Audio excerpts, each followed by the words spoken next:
In today's video, I'm going to show you exactly how you can go from 20% body fat like this to 10% body fat like this in just 12 weeks. All right, guys, welcome back to the channel. In today's video, it's a little bit different. I'm going to be doing a client testimonial of a client of mine who's also called Max, who went from this to this in just 12 weeks. I'm going to break down exactly how we did it, what we did, what you can do, how you can use it, and hopefully you'll learn a thing or two. But first of all, why should you even listen to me? My name is Max Rogers. I own a coaching company called Max Rogers Coaching, where I've helped over 600 people do exactly this. But 90% of you that watch these videos don't even subscribe. So if you could please hit that button, it would help your boy out, because I love making these videos. Now, let's get into this. Max, he came to me 81 kilos, busy dad, bouncing around Saudi and Dubai, no structure, job was crazy, stressed, married, just dad bod just wasn't there for him, okay? He said, listen, I haven't got that much time. I want to get in shape. I don't want to lose my family time. What do I do? And I said, brother, I got you. I'm going to take you through exactly what we did. Quick side note here, guys. 95% of my clients over the last 4 years train 3 times a week. You do not need to live in a gym.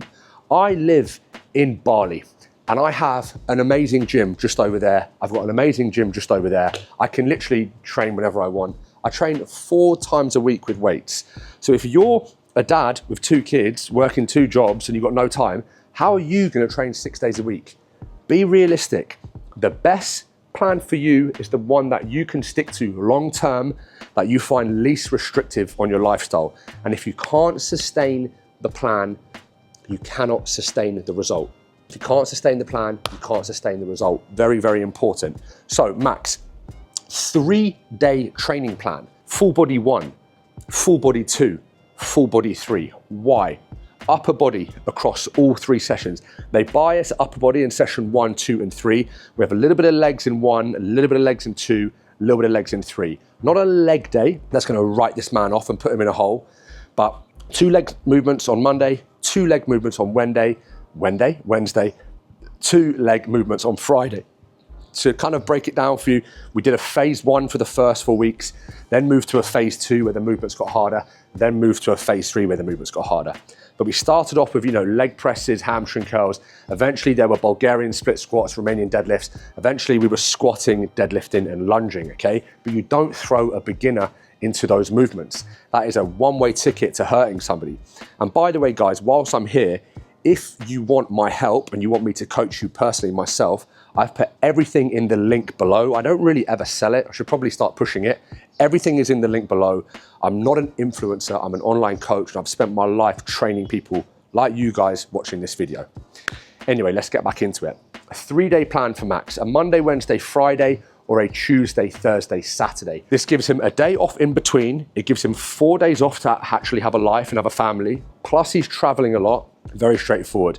With a 3-day plan, I'm a huge fan of them. I've got a video, actually my best ever performing video was the perfect 3-day plan to build muscle for beginners. You'll see why I like it so much. He's able to train hard, recover, train hard, recover, train hard, recover. With 2 days off, repeat. Builds the most amount of muscle, gets the most amount of strength, no injuries, great training plan. Okay, that's the first thing. Now, calories. So as an 81 kilo man in his 40s, I did a little bit of homework, had a look at his overall calories, and I thought, this guy doesn't track his food. He has no idea what his steps are. He doesn't do any sort of training. I've got no idea what his output is. Let's start him on around 2,200 calories and give a week. Let's give it a week and let's see what happens. So 7 days, 2,200 calories. At 81 kilos, his protein was about 160 grams. His fat was 20% of overall calories, whatever that is. And then the rest of them were carbohydrates. I tend to run that same kind of principle with most people. What we found at 2,200 is this guy was basically, he wasn't tracking his steps. So I said, listen, give me 8,000 steps a day. Let's start low. 8,000 steps a day, 3 45-minute training sessions a week. Give me 15 minutes of cardio post-workout. So we have 8,000 steps, 3 45-minute training sessions, and 45 minutes of steady state cardio broken into 15, 15, and 15. So I know what I've probably done is increased his protein, which is going to allow him to stay full, decrease his overall calories, because he was probably on takeaways all the time and eating crap, So the protein keeps him full. The decrease in calories, he won't even feel because he's full from the protein. He's gone from no training to training, no cardio to a bit of cardio, steps or whatever to steps are being tracked. And we ran it for 7 days. We noticed straight away he was starting to drop. The goal here is to lose around 1% of your body weight a week, between 0.8 and 1%, yeah? So we started to lose. What I've done here as a coach is I've put Max into a good position here. So when he does hit a sticking point, which he will, we've got loads of tools in the toolbox. What are we gonna do? Should we pull calories from 2,200 to 2,000? Should we take steps from 8,000 to 10,000? Should we add in an extra cardio day on one of his 4 days off, or go from 15 minutes to 20 minutes? Do I make the add some intensifiers into the 3-day plan? You see how I've set him up for success here. There's so many things I can do. And I used all of it, but in stages. So, rule number 1 when you're trying to get somebody lean and keep them lean, don't starve them from the off. Keep food as high as possible. 2,200 calories for an 81 kilo male isn't a bad place to be. So, what were the first changes? He lost about 3 kilos in the first 4 weeks. We know that half of that is fluid, inflammation, but then there is also some body fat that comes off. So, the first changes we made were right. His training plan, we took him from a phase 1 to a phase 2. So what we did there was we increased how hard he was training. First of all, I got some form clips from him. Show me what your failure sets actually look like. Are you bitching out in the gym and you're leaving 10 reps in reserve and telling me it was hard? Things like split squats became Bulgarian split squats, okay?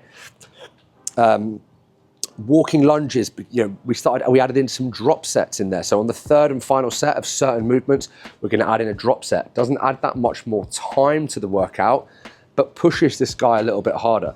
I want failure sets when people are training, and it's hard to get it online. But a drop set added in kind of makes you go to failure whether you like it or not. So we added in some harder movements, some drop sets, okay? Cardio went from 15 minutes at 140 beats per minute with his heart rate to 150 beats per minute. So we increased the speed on the Stairmaster from level 6 to level 8. And if it was on a bike, he'd just crack up the dial on a spin bike, because that's what he used. What I have done here is I've increased and we took his steps from 8K to 10K. So what have we done here for week 4 to week 8? Increase steps from 8,000 to 10,000, output goes up. Increase training intensity, output goes up. Increased heart rate during cardio, output goes up. 3 changes, no change in calories. What happens? Lo and behold, the man starts to drop again. So he starts to drop week 4 to week 8. Everything is looking good. Then the pictures started to look good. This is him, put it here, week 1, week 4, week 8. As you can see, week 8, he was in, but he wasn't in. So what we did from week 8 to week 12, because he was telling me, again, feedback from this guy, I feel pretty good, I've got loads of energy. I thought, right, I can take some calories away. So week 8, 2 months, no change in food. And I said to him, you know what, because he only signed up for 12 weeks, he actually did 24 weeks in the end, because we did a reverse diet, but whatever. I didn't know at the time. I thought I've got 4 weeks left. I need to get this guy a result. Now I can make the changes. I took him from 2,200 to 1,800 calories, pulled carbohydrates and fats down. Quite a big drop to go 400 calories. I simply didn't have the time to take him to 2,000, run it for a few weeks, 1,800, run it for a few weeks. I thought I only had 4 weeks left. Plus, he told me he wasn't hungry, he felt good. Lo and behold, that's a big jump. There's a big deficit, 400 calories a day. He then went to this, as you can see, nice and lean. This is a classic 11 kilo drop from around 20% body fat to around 10 to 12%. Very, very good result, very possible for anybody. You don't need to train for 47 years to look good. He obviously then re-signed up for 12 weeks. We then took him through a reverse diet, which basically, without getting too into it, we went from 1,800 back to 2,200, spent time there, then went to 24, 26, 28, put him into a muscle building phase. But got loads of videos on that. So that is a classic 12-week result. I see a lot of people saying you can't get in shape in 12 weeks.